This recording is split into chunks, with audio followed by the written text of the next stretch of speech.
It's a goal! Can you believe it? It's extraordinary.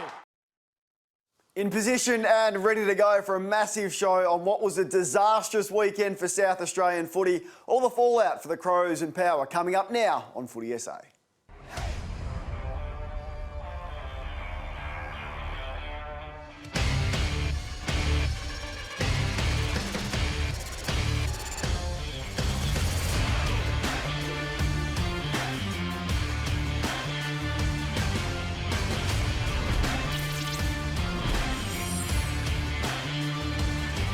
Well, how about round 18? That did not go to script. Good evening and welcome to Footy SA. My name is Kane Corns. Alongside me, the Crows' best and fairest winner, Bernie Vince. Bernie, it wasn't a good one. It was a terrible one for both clubs, but really disappointing second half again from Adelaide, which is becoming worrying. We're going to look at that with our Kia. Big moments. Don't forget the V6 twin-turbo Kia Stinger is the West Australian car of the year. The big moments is the fallout from Adelaide and their second half fade out. So Essendon kicked 12 out of the last 15 goals. And you can see it there, Bernie. Lost to the Eagles when they led they kicked 10 of the last 13 goals. Lost to Port also, conceded the last 9 and then conceded 10 out of the last 13 goals on Friday night. Fitness, what is going on? I don't know. You have to look at it, don't you? It has to be either a fitness or concentration thing. Do they get ahead of themselves? There's a lot of questions being asked, but they need to get onto this quickly because you're not often in winning positions in AFL games and you've got to make the most of them. It is a massive loss for them, considering it was basically an 8-point game. It was 7th versus 8th. Really an opportunity to cement themselves in 5th position. Essendon playing without Hurley, no Devon Smith, no Ruckman. Adelaide playing at home with a 5-goal lead, 30-point lead in the second quarter, and they coughed that up. So there should be ramifications for that loss. There should be, and Fantasia's another one that didn't play. He didn't play. So 3 of their best players out, you'd expect Adelaide to win that and be in that winning position and give that up the way they did. Something's got to happen eventually because they keep promising something's going to happen and it doesn't, so who knows? Let's hear from Crows coach Don Pike post-match. Our footy's good enough, but our consistency and our ability to do it for longer against good opposition is just not the level, which is why we sit where we sit. And your mate Mark Rasciuto wears 2 hats, one in the media where he works for Fox Footy and Triple M. He's also the footy director and board member at the Adelaide Football Club. Let's go back to the showdown 3 weeks ago when he said this about their last half performance. You'd have to think there's going to be a couple of players at Adelaide that are not going to play next week. This is embarrassing at the moment. The Crows fans are walking out, and so they should. Adelaide have been really embarrassing in this last half, and they need to make changes. Need to make changes. Well, Don Pike only made 2, and one of them was forced for the game against Gold Coast, which they win by 95. No issues there. One change the following week with Lynch back in, Stengel goes back. And this was Roo during the Triple M coverage of Friday night's performance and loss against the Bombers. Oh, just another terrible second half. 12 of the last 15 goals is unacceptable, so they haven't been able to get the job done again. Not much else you can say, really. They'll be calling for blood, there's no doubt about it. And Pikey's stayed very loyal to a number of players. They had a big win last week against Gold Coast Suns. I don't think you can take anything out of that. And they need to have a look at the blokes who aren't getting the job done in those second halves and make some changes. He's a powerful man at Adelaide. What do you make of that? Do you think he's frustrated by the lack of changes at selection? Oh, he certainly is, and he's as passionate Adelaide man as there is going around. And if he says something, normally something happens. And now he said something twice. I feel like something's going to happen. But just getting back to Roo, he's either got a big head or he's got small hats to be able to wear 2 hats at once. I thought I needed to touch on that. Does he? Dual, yeah, 2. You said 2 hats at once, which is quite clever. Well, he sort of does, doesn't he? Yeah, he does. He's in 2 camps, I probably would have said. Okay, anyway. sorry, Bernie, but I won't accept an English lesson from you. Okay, yeah, you're not fair. the man I'll take an English lesson from. Let's move on to Port Adelaide. We'll get back to Adelaide shortly, and Bernie's going to look at it specifically in front of the plasma of what went wrong and right. But Port Adelaide lost as expectedly probably Saturday against Richmond, who are red hot. Big talking point to come out of the game was this goal celebration from first-year player Xavier Dersma. The big bow and arrow, he's made it his own. What do you make of that? Well, I'm not sure, and I don't like sitting on the fence, but I'm on the fence with this one. The kids these days, they see the American basketballers, the American NFL players, and they're all about being showmen and being exciting. And at the end of the day, it's an entertainment industry. Yep. So I'm not whacking him like other people are. Don't know whether the time of the game and that specific time was probably wrong.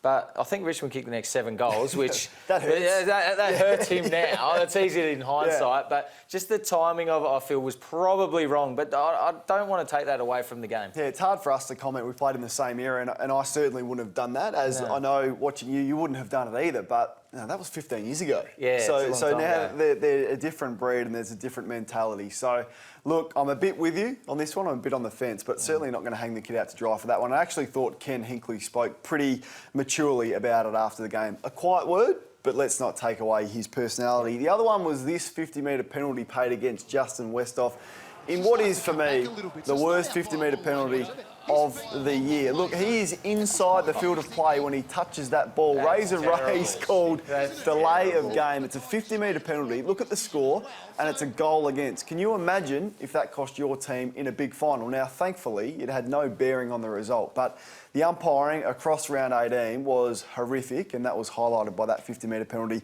from Razor Ray. Bernie is at the Plasma for the best part of the week. It's the Kia Top 7, home of Australia's best 7-year factory warranty. The biggest 7 highlights of the week that was.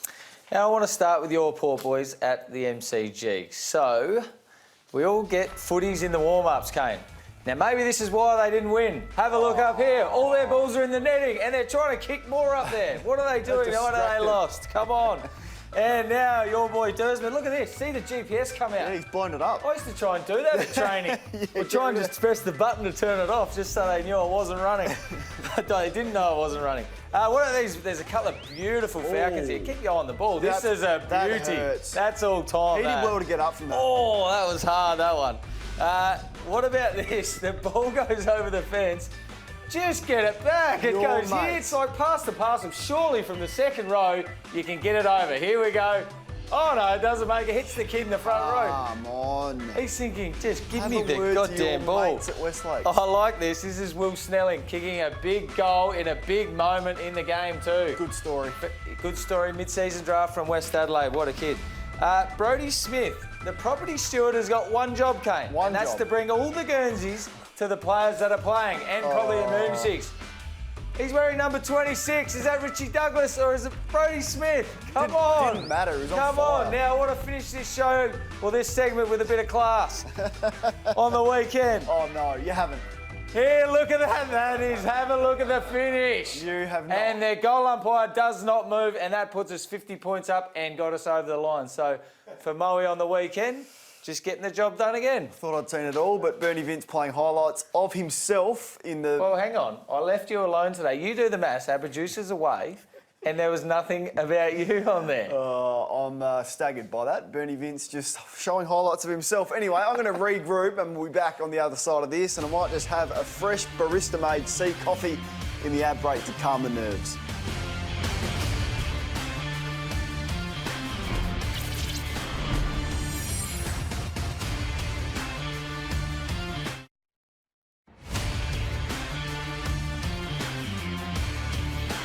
Thanks for joining us tonight on the Footy SA. I want to take a close look at what cost Port Adelaide against Richmond on the weekend. They conceded 11 goals, 9 directly from turnovers. It's been a massive issue from them for a long time. There's a simple handball from Charlie Dixon to Sam Powell-Pepper, running open goal at a critical time in the game. And Richmond, with their speed, their run and carry, their handball through the middle of the ground, take that down and score. Once again, look at the pressure on Jonas. There is none. There is no pressure on the captain of the club to find that uncontested mark. That's not good enough at AFL level. Goes down. Lynch, one of his 3 goals. Bang, that's a goal. That's one of the 11 they kicked off turnover. Look at that. To Lysette, 15-metre pass, no pressure inside. They turn it over. Jack Revolt over to the Richmond players. Stack gets on the end of it. Ellis is involved as well. Bang, that is a goal. It's been a massive issue for Port Adelaide. Their kicking efficiency, one of the worst in the competition, and it cost them once again on Saturday at the MCG. It's an area they must fix. Ken Hinkley was asked about it post-match. We talked about it being composure. right moment, right time. We promote and want to play the game quite aggressively, but against a side like Richmond, some of the ones that we made today were nearly the right choices. They're just poorly executed again, and when you do that, it's hard to defend it because everyone's in the go mode, and that's what should be. And we continue to struggle with that part of the game. Yeah, no doubt about that. And honest Ken Hinkley. So part of it is what the opposition bring, but some of those clips there are AFL footballers turning the ball under no pressure. How do you explain that? They're uncontested possessions. They're turning over. You practice them at training, and that's worrying. It's worrying. One of the good signs was Carl Amon. I think he is Port Adelaide's most improved player this year, which is interesting because he sought a trade last year. He had some interest from Hawthorn and a few other clubs. Lucky he hung around because he kicked 2 brilliant stoppage goals you see there on the left foot. So he had 28 disposals, couple of goals, Bernie. He was clearly the best player for Port Adelaide. It's a good story. Nice finisher, isn't he? Yeah, another one here. Yeah, really good story. You look at that. That's under pressure. That's a really good finish. So, yeah, he's all class, and he just needs to keep finding the footy, doesn't he? Because he does have games where he's sort of, low possession counts and can drift in and out of games. So that becomes his blueprint now. Absolutely, and he does add to the midfield mix. He's what they don't have a lot of, that outside run, carry and penetration in his leg. He'll certainly feature in the Player of the Year votes, all thanks to Repco Authorised Service Centre, your local mechanic with the nationwide backing of Repco. Book your next car service at repcoservice.com.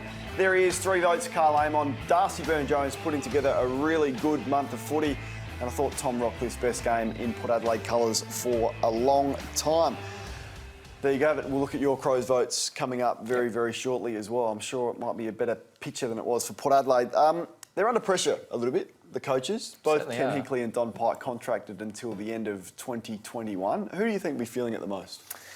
Well, they both are at the moment. I feel Don Pike probably because the expectation was probably higher coming in.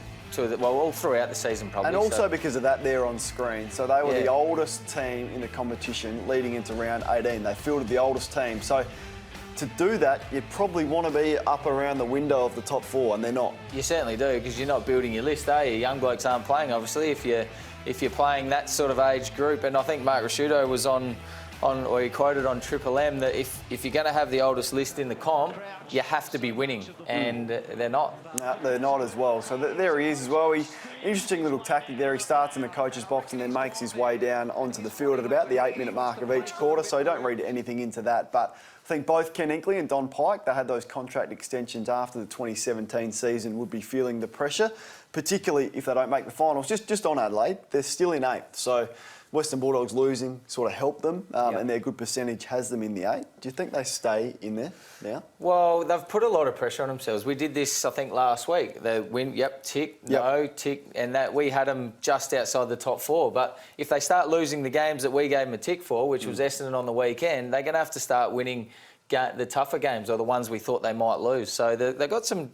We kept saying they're having a good run in, but now they're putting pressure on themselves to have a really good run in. They have to. The pressure will build if they happen to drop the game on the weekend against Carlton at the MCG. That one will be huge. Plenty more still to come on Footy SA, including Bernie up at the Plasma, deep diving into what the Crows did on the weekend. And a little bit later on, a great story in the Sandful. Stick around.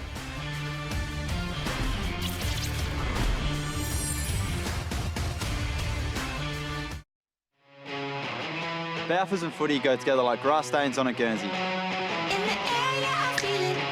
To celebrate this perfect match, we're giving away a footy every day this footy season. To share your perfect footy moment, tag Balfours Bakery and use the hashtag #TakeASpecky to enter. Whether it's meeting your footy hero, celebrating victory, or taking a specky mark, Balfours and footy, the perfect match. Go get 'em. Welcome back to Footy SA, all thanks to Kia, home to Australia's best 7-year factory warranty, and OTR, who are making life easy. Well, we just heard from Brodie Smith there, who was on fire on Friday night. Balfours and their new Take a Specky promotion. All you have to do is share your perfect footy moment. Visit balfours.com.au. Take a Specky promotion. Bernie, you weren't one for a high-flying mark. Yes, I was. I think you got a short memory. I got up there a few times. You were? Yeah. Surely you found some highlights of Just them. getting some notifications in my ear. I think you might be right. We've got to go back a while, but let's have a look at this little sit that you just sit on the head of Sam Mitchell. Get up there. Oh, yes, what a grab. Why'd you play on? That should be 50 too. Why'd you play on? I don't know why that wasn't 50. I didn't play on. We were going that way. I went back off my mark. He didn't think it was 15 metres, which cost you potentially a car for Fraser Ray the mark of the year. There you are at the plasma for the OTR takeaway. When you need a kick in your day, get a barista-made C coffee at OTR, and you're a little bit upset by some of the Crows on Friday night. Yeah, I want to talk about Adelaide's pressure or lack thereof. So I just think Essendon, we touched on it earlier, they just waltzed. Look at this. Inside 50, they're just flicking around. Did Adelaide not know this was coming? They're playing with them. This is what Essendon do. You need to press up, you need to force this back into a contest or a quick kick down the line so it gets back into a contest so you can win it. But I mean, look at this. Adelaide have got the ball here. They give it back too easily. That should be a tackle there. Missed tackle. He flicks it here. Missed tackle. Should be a tackle. He got it back. He started it. Gets it back again Missed here in a tackle. sec. He gets 3 possessions in that. He should be either bumper barred or checked. Well, that should be killed. Why isn't there enough? There's a missed tackle there. That's not AFL standard. No. And look here, what happens here in the end is Essendon players are just out everywhere. Look at the score there, Bernie. That was the goal that got the got Bombers. them going just before, just into the third quarter. So, I mean, their pressure was just horrendous and it's becoming habitual in second halves for Adelaide. So they need to do something about it. Good vision, damning vision from Adelaide. Certainly they would have looked at that today, the Crows players and the coaches. Well, one man who celebrated a significant milestone on Friday night was your best mate, Tex Walker, your partner in crime, 100 games as skipper of the Adelaide Footy Club. That was a very nice finish from Tex. We know he can do that, but well done to him. Congratulations. It is a significant milestone because you don't get to 100 games as skipper if you're no good and if you're not a great leader. So how is he? How's he coping? No, he's obviously a bit disappointed. Good friend of the show. On the weekend. Yeah, good friend with me and Brownie. I don't know about you, Kane, but he's coming on here. You want him to come on? We gave you one job at the start of the year, and part of your contract was if you're going to come on, you've got to get the skipper of the Crows on. Honestly, I'd be more chance of getting the Queen on. So that's where I'm at with Is that how far we are apart, me Well, and Tex? you need to start saying some good things about him. I just said significant achievement. You can choose a bit. Taylor Walker, righto. Let's see if he featured in your votes. All thanks to Repco Authorised Service Centre, your local mechanic with the nationwide backing of Repco. Book your next car service at repcoservice.com. 4 players. 4 players, Brodie Smith and Rolly O'Brien, 2 clear standout bests for Adelaide on the weekend. I couldn't find a 3, but Brad Crouch is very good with 35 and 9 clearances, and Josh Jenkins couldn't go past him with 4 goals in that first quarter. But the worrying sign, as I touched on there, was 50 clearances to 28. That wasn't a factor that they didn't get the ball in their half. They just rebounded too quickly, and they need to stop that. There's the leaderboard. Crouch from Sloane, Travis Boak, Matt Crouch and Riley O'Brien plays for Adelaide, unless there's been a mid-season trade. Something's going on there. But one thing I want to touch on as well is Merritt getting off the chain in that second half. He had 22 disposals, 3 goals, all in the second half. You might need to make a comeback for Adelaide. Well, the man who was the best player in the competition for 10 straight weeks in 2008 was our next guest for Sportsbet, Nathan Brown. You know, Boone, I did kick 7 on him in a practice match once. How many times you heard that story? No, it's the first time. First time. I'll tell it every time. Hey, tell you what, there's some pretty good games on this weekend, and the last time Adelaide played Carlton, 105-point victory. A little bit different this time, and I know this is an Adelaide show, but that looks like value to me right there as we head in to the big win, little win market. And you'd think that Adelaide around there probably, if they're good enough, they should get the job done, but I can't see them blowing Carlton away like they did last year in that game. Big Jenkins kicked 7, so it'd be nice to see. Now, Power, this is the sort of game they win. They've been down the last couple of weeks, and they just get up for these sort of games. The Giants, they deserve to be favouritism, even though they're playing in Adelaide, but certainly the big win, little win, either there, 1-39, 1-39. I don't think it'll be a blowout. I don't think you're going to get more than 39 points. Brownlow medal time. And it's Tim Kelly still the outright favourite. Lockie, Neal, Fife. This hasn't changed for about 4 weeks. It's been exactly the same for 4 weeks. The biggest mover in the premiership market has been the Tigers. 15, they were $5.50 this morning and now into $4.50. Wow, money today. Big bets, big money on the Tigers today. And also West Coast Geelong have gone from 3s out to that. Now, the next St Kilda coach, your man, Ross Lyon. Will he coach them? I'm not sure, Kane. But Brad Scott and Brett Ratton look to be... if Brett Ratton has some good games in the coming weeks, he might get the job and Brad Scott might miss out. Gamble responsibly. Question without notice, Adelaide to make the 8. I don't know. Don't know. But so. They're in 8th right now. You better find that one out. We'll check in next week. That was the odds update for Sportsbet. If your team goes 12 up this Friday or Saturday, you get paid out. Gamble responsibly. Back with a big story in the sample coming up next.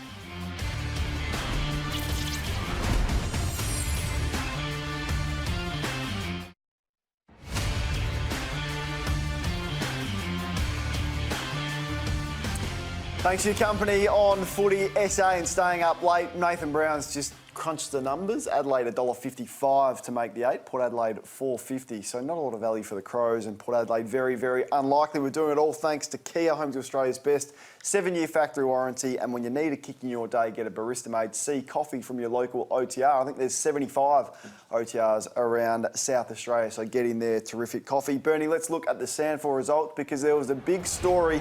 It's time for our Balfours SANFL update. Buy Balfours Pie for a SANFL ticket.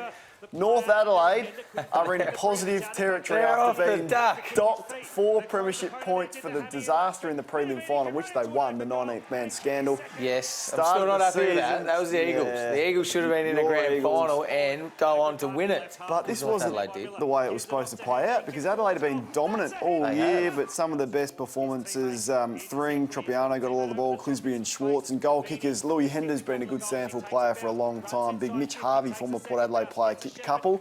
Not as good for the Crows though, just looking through some of their AFL listed players, not a lot to get excited about. Fogarty just the 1 goal, Gibbs 20 odd disposals, Douglas probably the best of them with 27. There's the results, North defeating Adelaide, Norwood got it done, Central Districts beat your old mum Glenelg, top of the ladder with an emphatic victory on top over Port Adelaide. The Magpies didn't score a goal until the 3rd quarter. Where are we? A disaster. What's going on with their SANFL team? Shocking. There's the ladder as it sits, Glenelg ahead of Adelaide, Sturt, Port Adelaide, and Norwood probably the top 5 is set. South Adelaide got some work to do if they want to qualify. North Adelaide are on 2 premiership points. How good is that? That's the big news story. That is the big news. Story. Congratulations to Josh Carr and his team. Buy Balfours Pie for a SANFL ticket. Visit balfours.com.au, and if you missed any of tonight's show, the best bits will be available on the SEN app, and tune into SEN Breakfast with myself and Hazy tomorrow from 6 o'clock, 16:29, or download the app and listen crystal clear. Let's look at the matches this weekend. It is Adelaide taking on Carlton first, Saturday at the MCG. Surely. I'm worried. Surely. I'm worried. Yeah. I am worried. This is a danger game. I hope Adelaide don't just rock up and think it's going to happen because Carlton are in some pretty good form and playing for their coach at the moment. Will he swing the axe, Don Pike? Well, he keeps promising. If Mark Rasciuto was a selector, I'm sure he would. Everyone would be out. You'd be back in. Yeah, I know. And Port Adelaide, can they cause an upset against the Giants? I think they can. I Really? think Port Adelaide can win at home. Yes, I'm tipping at Port Adelaide. You heard it And here Adelaide. first. We'll be back on Monday to take you all through the biggest issues in South Australian footy. See you then. Have a great week.